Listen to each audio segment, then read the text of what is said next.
Hello mga loves. Ako ra siyang ihatod mga loves kay na siya ka date today. Nanay nag-PM. May nag-PM na i-date daw siya.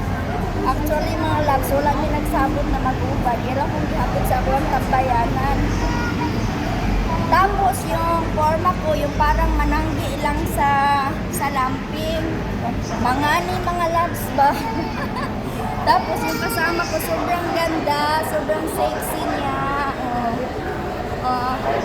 Tapos, never mind na lang sa forma ko mga loves, okay? Basta ihatid ko lang siya sa may unahan.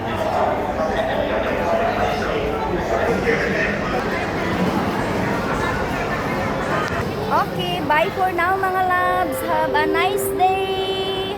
Amping, amping. God bless.